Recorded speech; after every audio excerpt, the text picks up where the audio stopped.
بسم اللہ الرحمن الرحیم، اللہ کے نام سے جو رحمان اور رحیم ہے۔ وَلَقَدْ يَسَّرْنَا الْقُرْآنَ لِلذِّكْرِ فَهَلْ مِن مُدَّكِرٍ۔ ہم نے اس قرآن کو نصیحت کے لیے آسان ذریعہ بنا دیا ہے، پھر کیا ہے کوئی نصیحت قبول کرنے والا؟ الذی جعل لکم الارض مہدا۔ اب اللہ رب العالمین کی صفات کو بیان کر کے اس کی ربوبیت کو بیان کیا جا رہا ہے۔ الذی، میرا رب تو وہ ہے، جعل لکم الارض مہدا، جس نے تمہارے لیے زمین کو بچھونا بنا دیا، فرش بنا دیا۔ مراد یہ ہے کہ سہولت سے زمین پر تم چل سکتے ہو، اپنے اعمال سر انجام دے سکتے ہو۔ وَسَلَكَ لَكُمْ فِيهَا سُبُلًا، اور اس میں تمہارے لیے چلنے کے راستے بنا دیے۔ وَأَنزَلَ مِنَ السَّمَاءِ مَاءً، اور اوپر سے پانی برسایا۔ من السماء، سماء سے مراد بادل ہے۔ قرآن مجید میں سماء کا لفظ بادل کے لیے استعمال ہوا ہے، اور عربی زبان میں سماء ہر اس شے کو کہتے ہیں جو انسان کے اوپر ہو اور اس کو سایہ فراہم کرے۔ اس معنی کے اعتبار سے چھت بھی سما ہے، خیمہ بھی سما ہے، ہر وہ شے جو انسان کے اوپر ہو اور اس کو سایہ فراہم کرے وہ سما ہے۔ تو اس اعتبار سے بادل کو بھی سما کہتے ہیں کہ وہ انسانوں کے اوپر ہوتا ہے اور سایہ کا کام بھی دیتا ہے۔ تو من السماء مراد بادل ہے۔ فَأَخْرَجْنَا بِهِ، پس ہم نے نکالا، یہ اللہ کا کلام، فَأَخْرَجْنَا بِهِ، پس ہم نے نکالا، بِهِ، اس پانی کے ذریعے، أَزْوَاجًا من نبات شتى، مختلف قسم کی پیداوار، کلو، کھاؤ، وَرْعُوا أَنْعَامَكُمْ، اور اپنے جانوروں کو بھی چراؤ، اس میں سے پھل اور میوہ ملتا ہے، یا جو ہے کھانے کی اشیاء پیدا ہوتی ہیں وہ تم استعمال کرو، اور جو باقی ہے وہ بھوسے کا کام دیتا ہے، پتے ہیں وہ جو ہے تمہارے جانور استعمال کریں۔ ان فی ذالک، یقیناً اس میں لآیات، نشانی ہے، لأولی النہی، اہل عقل کے لیے۔ منہا خلقناکم، اسی زمین سے جس کا ذکر کیا کہ بچھونا بنایا، منہا خلقناکم، ہم نے تمہیں پیدا کیا، وفیہا نعیدکم، اور اسی میں تمہیں واپس لے جائیں گے، ومنہا نخرجکم تارۃ اخری، اور اسی سے تمہیں دوبارہ نکالیں گے۔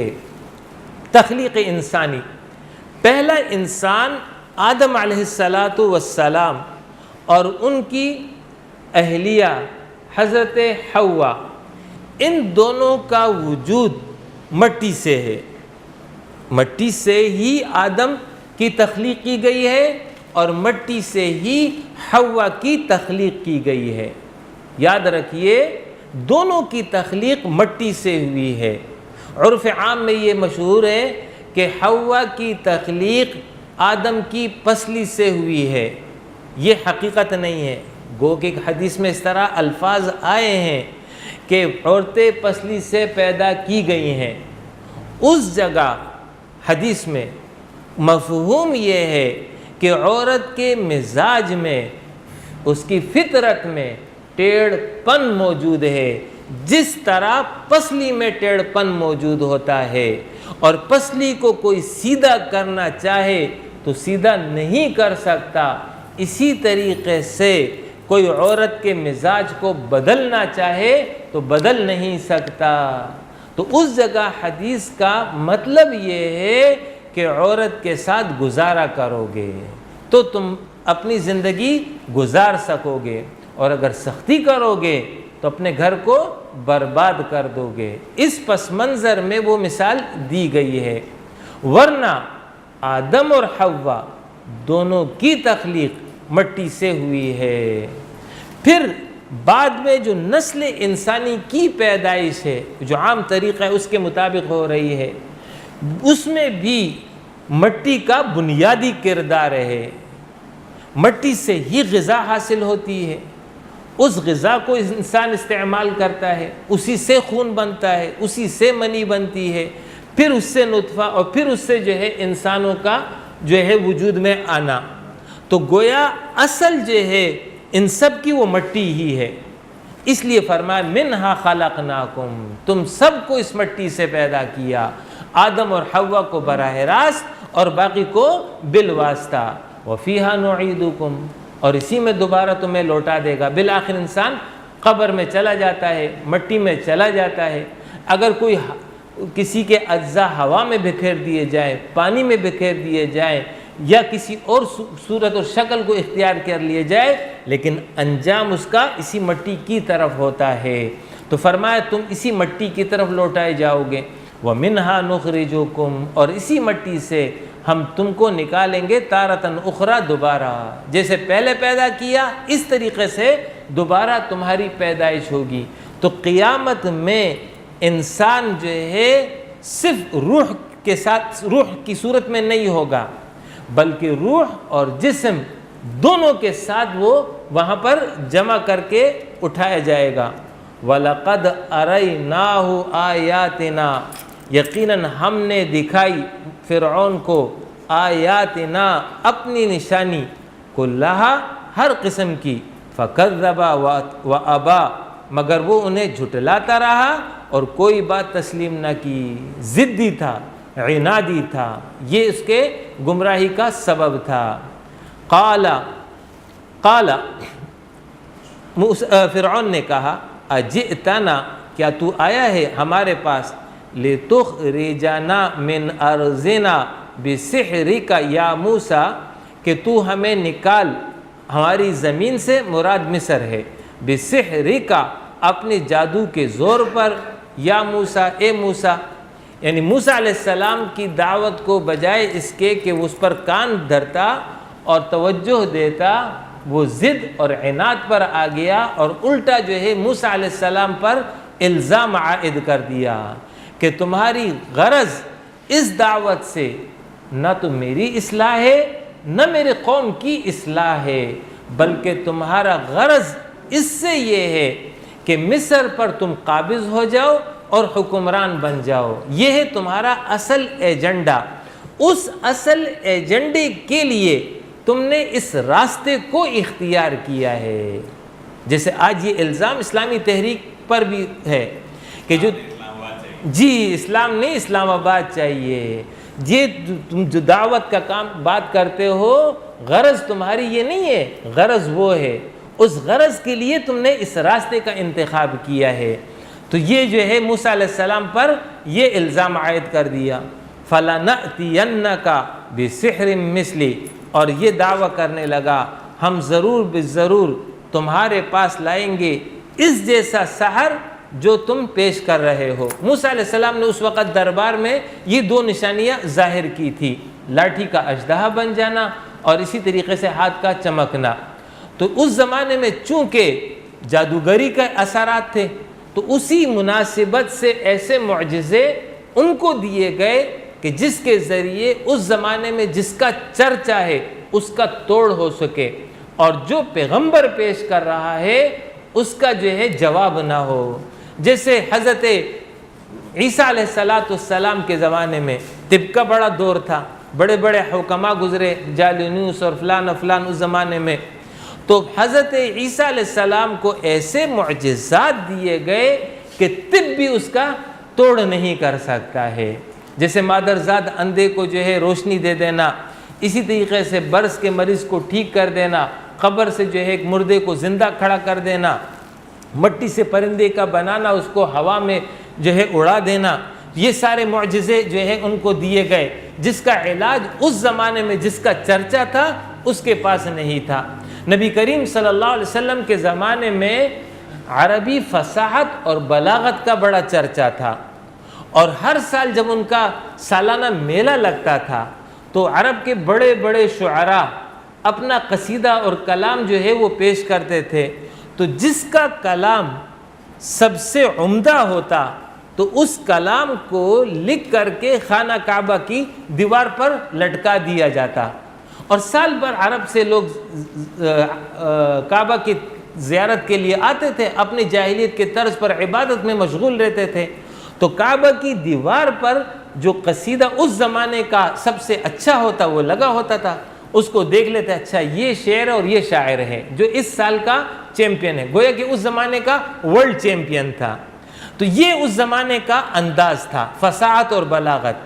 تو قرآن جو ہے وہ معجزہ نبی کریم صلی اللہ علیہ وسلم کو دیا گیا، ایسا معجزہ کہ جس کا توڑ ان کے فصحاء اور بلغاء نہیں کر سکے۔ فَأْتُوا بِسُورَةٍ مِّن مِّثْلِهِ وَادْعُوا شُهَدَاءَكُم مِّن دُونِ اللَّهِ إِن كُنتُمْ صَادِقِينَ۔ اگر تمہیں شک ہے میرے اس بندے کے بارے میں کہ یہ کلام جو پیش کر رہا ہے یہ اللہ کا کلام نہیں ہے بلکہ اس کا خود ساختہ ہے، تو یہ بھی عربی، تم بھی عربی، اور تم تو بڑے بڑے فصحاء اور بلغاء تمہارے درمیان موجود ہیں، اکٹھا کر لو، اس جیسے ایک صورت تو بنا کر کے پیش کر دو۔ اور نہیں پیش کر سکتے اور ہرگز نہیں پیش کر سکتے، لہٰذا ڈرو اس آگ سے جس سے تمہیں ڈرایا جا رہا ہے۔ یہ قرآن کا پیغام تھا۔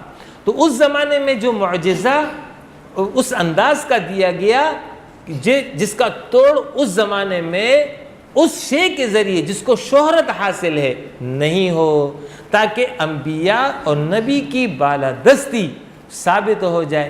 تو اس جگہ پر موسیٰ علیہ السلام نے یہ دو معجزے پیش کیے جس کا جواب ان کے پاس نہیں تھا۔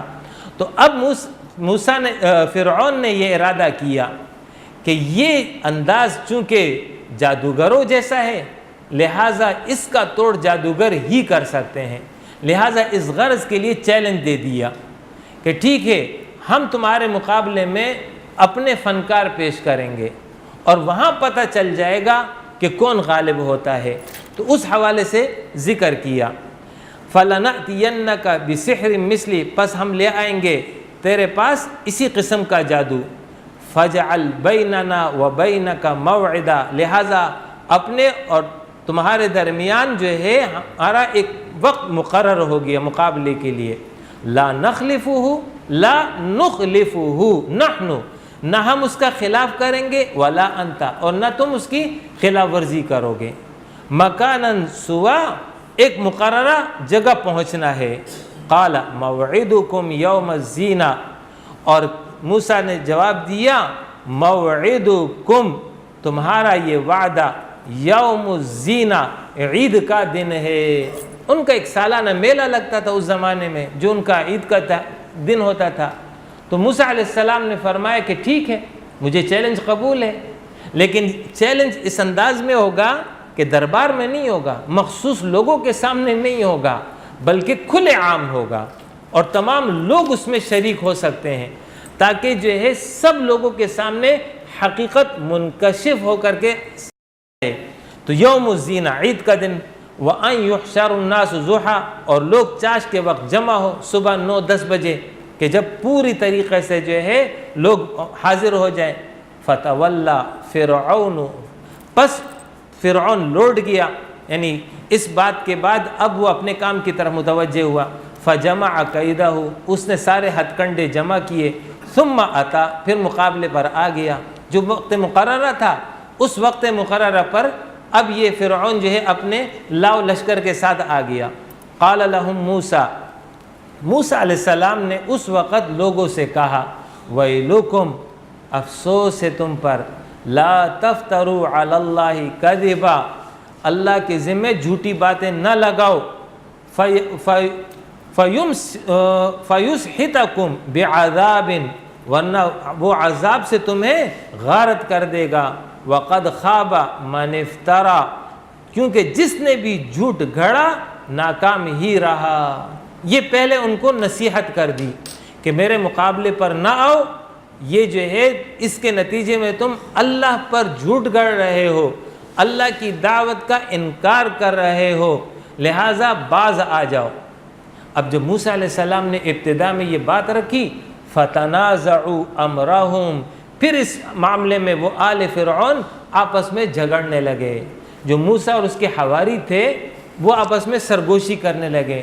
ان میں سے بعض کی رائے یہ آئی کہ موسیٰ جو کہہ رہا ہے یہ بات اس کی صحیح معلوم ہوتی ہے، لہٰذا اس پر غور کرنا چاہیے، یکسر اس کو مسترد نہیں کرنا چاہیے۔ بعض کی آرا تھی کہ نہیں، ہر صورت میں مقابلہ ہمیں کرنا ہے، گویا کہ اس معاملے میں ان کا آپس میں اختلاف ہو گیا۔ وَأَسَرُّ النَّجْوَى، اور باہم خفیہ جو ہے وہ مشورہ کرنے لگے.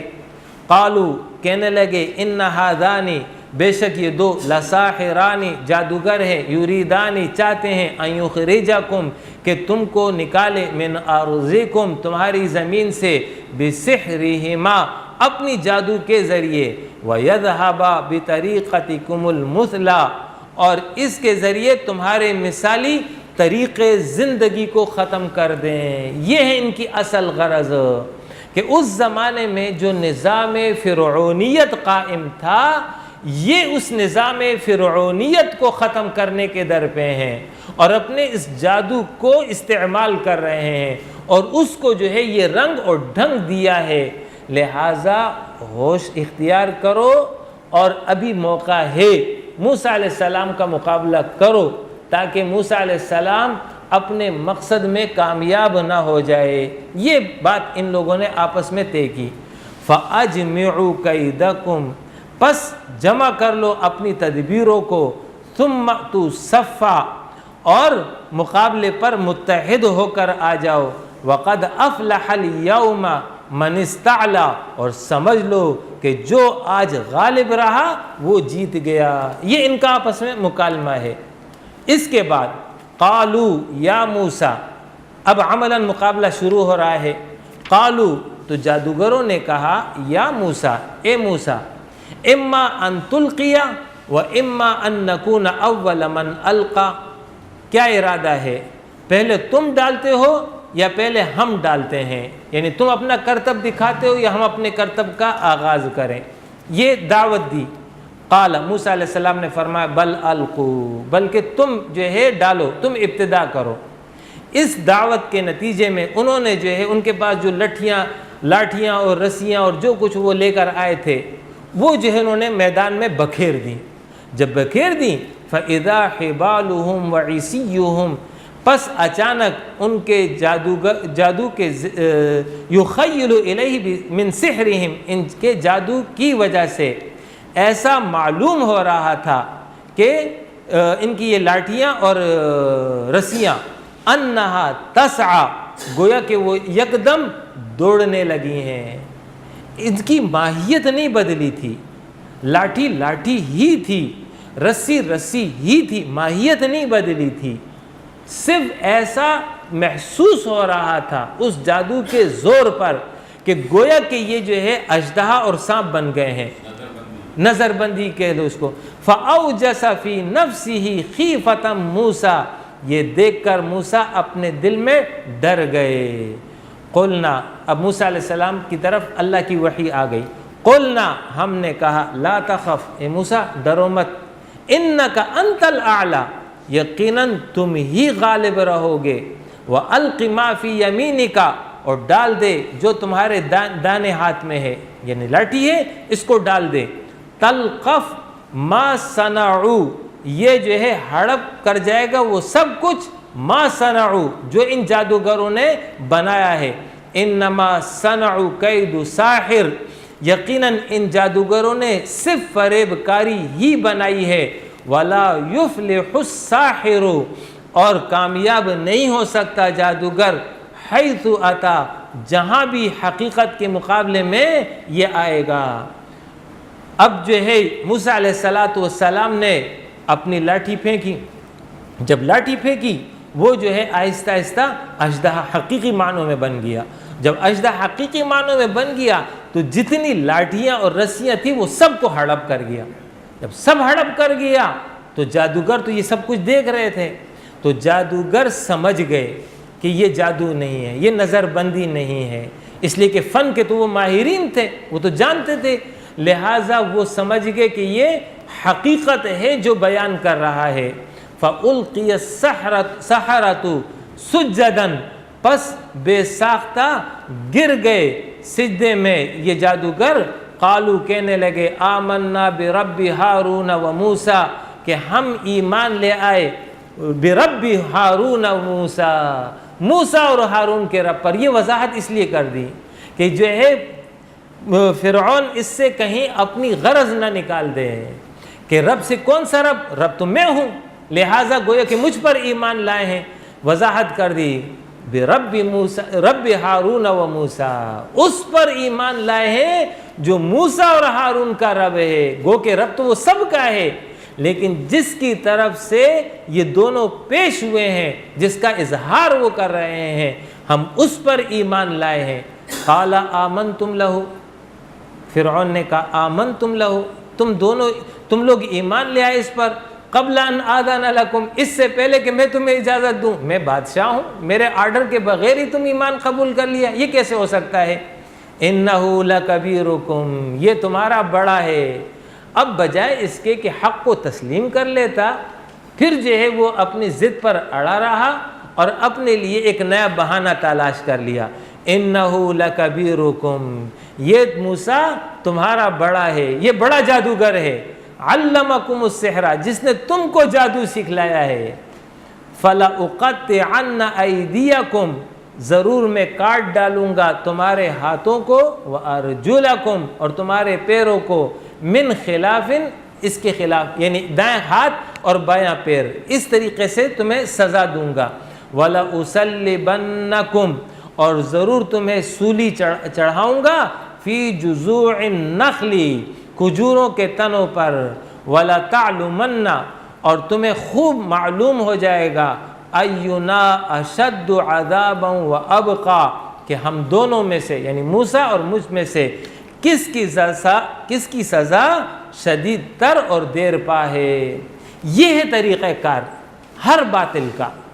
باطل جب بھی حق کا مقابلہ دلیل کے میدان میں نہیں کر سکے تو وہ پھر قوت اور طاقت کا سہارا پکڑتا ہے، اور اپنی قوت اور طاقت کو استعمال کر کے حق کو نیچا دکھانے کی اور حق کے علمبرداروں کو پسپا کرنے کی کوشش کرتا ہے۔ لیکن حق بہرحال حق ہوتا ہے، اور جنہوں نے جو ہے تسلیم کیا ہوتا ہے حق کو حقیقی معنوں میں، وہ ان تمام دنیاوی ہتھ کنڈوں سے مرعوب نہیں ہوتے ہیں۔ وہ سولی پر چڑھ جاتے ہیں، وہ گردن کٹا دیتے ہیں، وہ جان دے دیتے ہیں، لیکن اپنے موقف سے پسپا نہیں ہوتے ہیں۔ یہ ہر دور میں رہا ہے، آپ تاریخ اٹھا کے دیکھ لیجئے، آج تک کی تاریخ یہ بتاتی ہے کہ ہر زمانے میں ایسا ہی ہوا ہے کہ جہاں باطل نے شکست کھائی دلیل کے میدان میں، فوراً اس نے سہارا پکڑ لیا طاقت کا، طاقت کے بل بوتے پر، قوت کے بل بوتے پر اس نے جو ہے حق کو نیچا دکھانے کی کوشش کی ہے۔ یہ اسلامی تحریک آج جن آزمائشوں سے گزر رہی ہے اس کا سبب ہی یہی ہے کہ باطل دلیل کے میدان میں اس کا مقابلہ نہیں کر سکتا، لہٰذا وہ طاقت کا ہتھ کنڈا استعمال کرتا ہے اور اسلامی تحریک کو جو ہے پسپا کرنے کی کوشش کرتا ہے۔ لیکن ہر دور میں جو حق پسند ہوتے ہیں ان کا رویہ کیا ہوتا ہے؟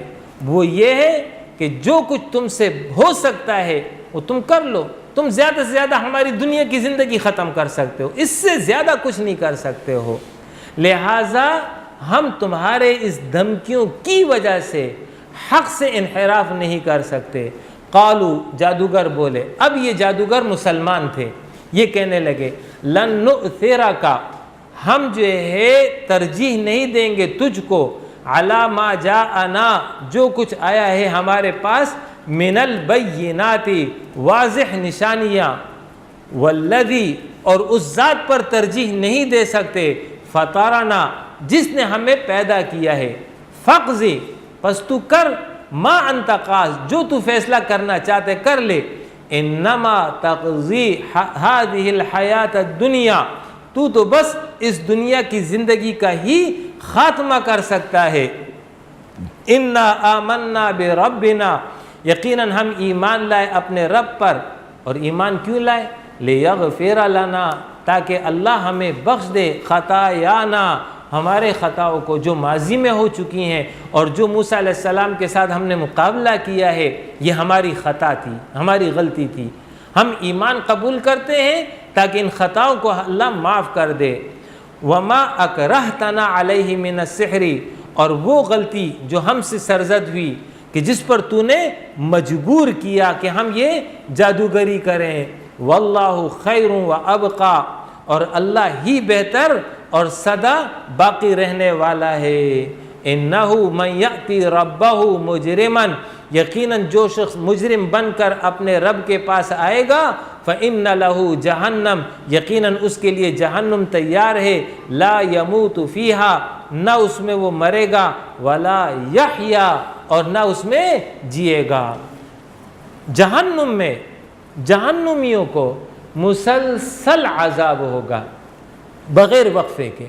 جب بغیر وقفے کے عذاب ہوگا تو ان کی حالت ایسی ہوگی گویا کہ وہ مرنے کے قریب ہیں، لیکن مریں گے نہیں، اور اس وقت شدت عذاب کی اتنی ہوگی کہ اس کے مقابلے میں موت ان کو بہتر نظر آئے گی۔ تو وہ زندگی گویا کہ عدم کے معنی میں ہے، اور حقیقی معنی میں تو مرے نہیں ہوں گے، لہٰذا وہ موت بھی نہیں ہوگی اور زندگی بھی نہیں ہوگی۔ لا یموت فیہا ولا یحیا، نہ وہ مر سکیں گے اور نہ وہاں جی سکیں گے۔ مقصد جینے کا سکون ہے، اطمینان ہے، تو سکون و اطمینان تو ہوگا نہیں، تو ولا یحیا، زندہ بھی نہیں ہے۔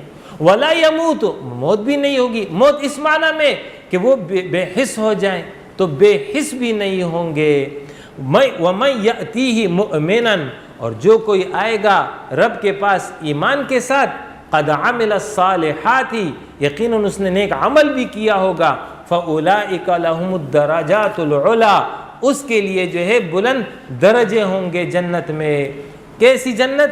جنات عدن، سدا بہار جنت، اس پر خزاں نہیں ہوگا، ہمیشہ جو ہے وہ سدا بہار جو ہے وہ باغ رہے گا۔ منظر کشی کی، تجری من تحتها الانہار، بہتی ہوں گی اس کے نیچے نہریں، خالدین فیہا، ہمیشہ رہیں گے اس جنت میں۔ خالد خلود سے نکلا ہے، خلود کہتے ہیں عربی میں جس عمر اور جس کیفیت میں داخل ہو، اس عمر اور اس کیفیت پر ہمیشہ رہے۔ تو جوان داخل ہوگا، صحت کی حالت میں داخل ہوگا، تو جوان اور صحت کی حالت میں ہمیشہ رہے گا، اس کو خلود کہتے ہیں۔ اسی سے ہے خالدین، خالدین فیہا، ہمیشہ اس جنت میں رہیں گے۔ وَذَلِكَ جَزَاءٌ، وَذَلِكَ جَزَاءُ، اور یہ بدلہ ہے من تزکا، جو گناہ سے پاک رہا، جس نے اپنا تزکیہ کر لیا، اس کے لیے جو ہے یہ سدا بہار جنت اور انعام ہے۔ وآخر دعوانا ان الحمد للہ رب العالمین۔